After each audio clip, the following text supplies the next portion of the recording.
Hey everyone, I hope you all are doing really well. Welcome to our another session. And in today's session, we are going to talk about one of the most confusing topics on the face of it. Once you first hear it, you will find it a bit confusing, and that is stakeholders, often misunderstood with shareholders.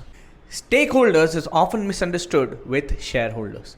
Well, shareholders are those people who invest in an organization and get shares in return for that. Those are shareholders. Whereas stakeholders are those people who have interest in an organization. For example, I have an Apple phone and I want to know which iPhone is going to be launched next month. I am having interest in that. Am I a stakeholder? Yes, I am a stakeholder of Apple. But do I have that power in that organization? Now that's a question to ask. Before we get there, let us just talk about what are the types of stakeholders. There are internal stakeholders, connected stakeholders, and external stakeholders.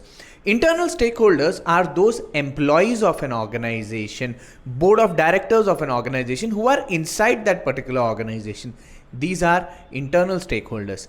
Whereas connected stakeholders are not outside and not completely external as well, like customers. These are connected stakeholders. Suppliers, connected stakeholders as well. You can even have a question that supplier can also be an external stakeholder.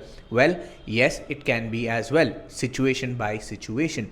Then we have external stakeholders like government. Government is an external stakeholder, and so on and so forth. Let me just mention all the internal, connected, and external stakeholders on the board.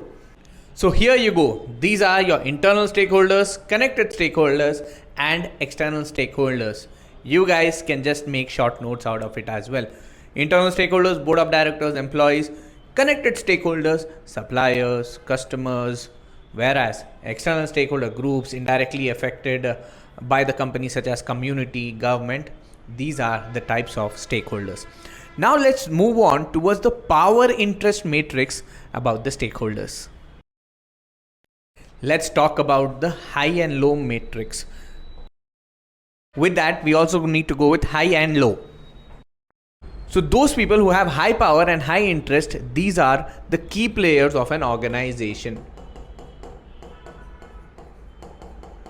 These are the people who take control of the organization and run this organization. It can be, in some cases, board of directors. In some cases, it can also be the government as well.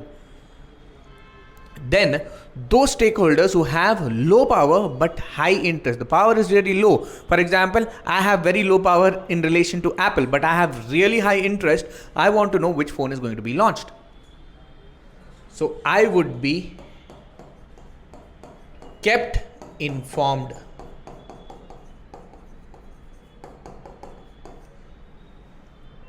Okay, now those stakeholders who have low interest but the power is really high, these are the stakeholders who are kept satisfied.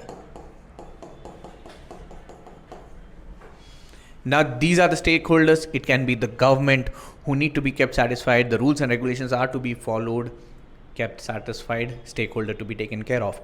And then comes low power, low interest. Minimal effort which we need to put in is this for this particular thing which has no power, no interest. So that's fine. This is how your stakeholder changes. Now I would like to give you a task.